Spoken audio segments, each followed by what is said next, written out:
शाह नजमत साहब से कि वो ज़रा आपने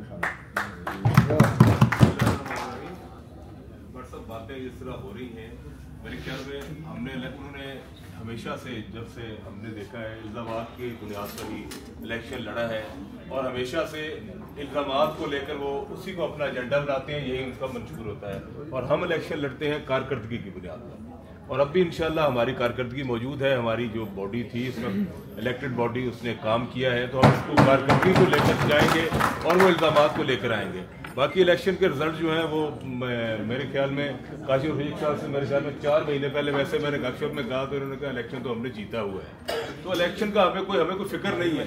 तो उन्होंने इस तरह ही करना है। जहाँ तक बाकी अल्लाह माफ़ करे कोई लड़ाई झगड़े की बात है, तो वो हमने उनको देखा हुआ भी है। यहीं इसी सहन के अंदर हमने देखा है उनके लीडर बैठ के अपने लोगों को मार पिटवा रहे थे और हम मार रहे थे। ये 2-3 साल पहले की बात है, तो ऐसी कोई बात नहीं है। अगर वो मौका भी आया तो भी हम पीछे नहीं होंगे, लेकिन इंशाल्लाह हम सियासी तरीके से सियासी जद्दोजहद को जीतेंगे और इंशाल्लाह हमारी खबर। मैं दरख्वास्त करूँगा अपने साथी को कि गर्म मौसम हो, सर्द हो, हालात जैसे भी हो, हमारे साथ रही हो। खास तौर पर इन हालात में जब उनके मियाँ जो है वो बीमार हैं बड़े, लेकिन जब कभी PFJ की तरफ से, नेशनल प्रेस क्लब की तरफ से, RNJ की तरफ से आवाज़ दी जाए तो हमेशा हमारे साथ फ्रंट लाइन में मौजूद होती है। मेरा इमरान से जी बहुत शुक्रिया भट्ट साहब।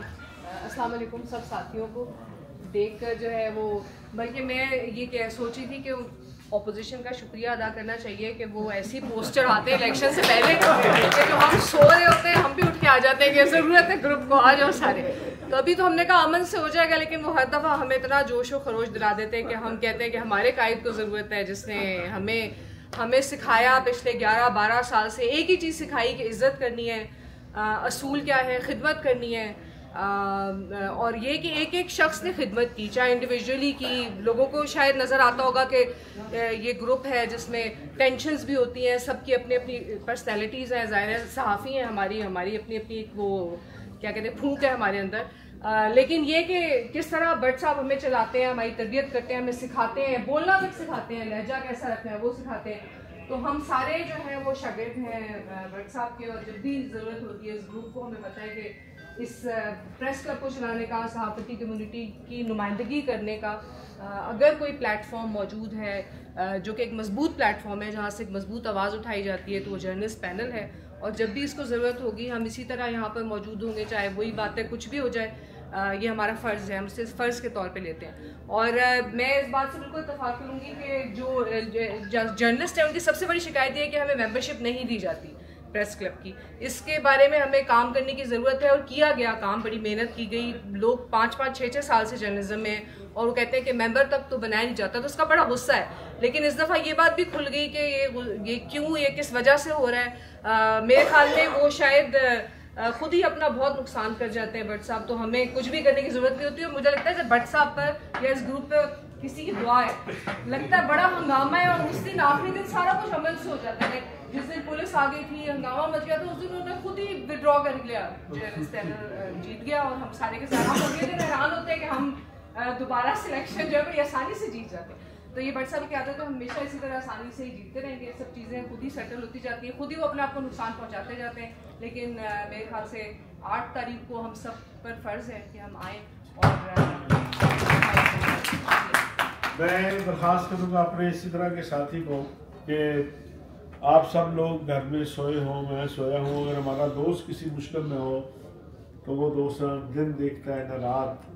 वो कभी शहर के एक थाने से दूसरे तक जाना पड़े तो उसे नींद नहीं आती। ज़मान मुगल साहब से मेरे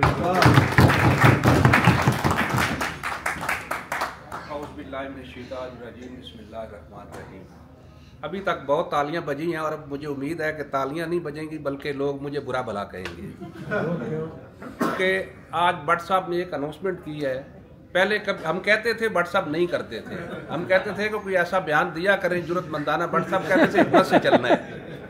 आज जो भट्ट साहब ने अनाउंसमेंट की है मुझे बहुत खुशी हुई है, लेकिन उसके साथ साथ मैं अपने तमाम दोस्तों से, बेशक मुझे बुरा भला कहें, मैं ये दरख्वास्त करूँगा कि भट्ट साहब की इस अनाउंसमेंट पर पैरा भी देना है।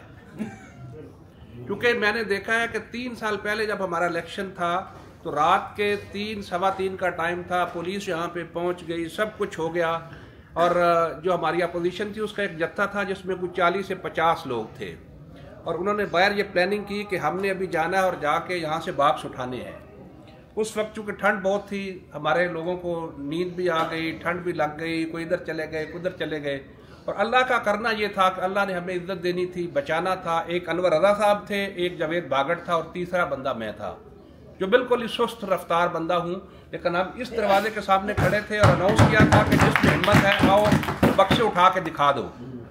सारे लोग आए, उन्होंने कहा जी आप तीनों पीछे हट जाए। हमने कहा हम ही तो तीनों खड़े हैं, आप आके दिखा दो।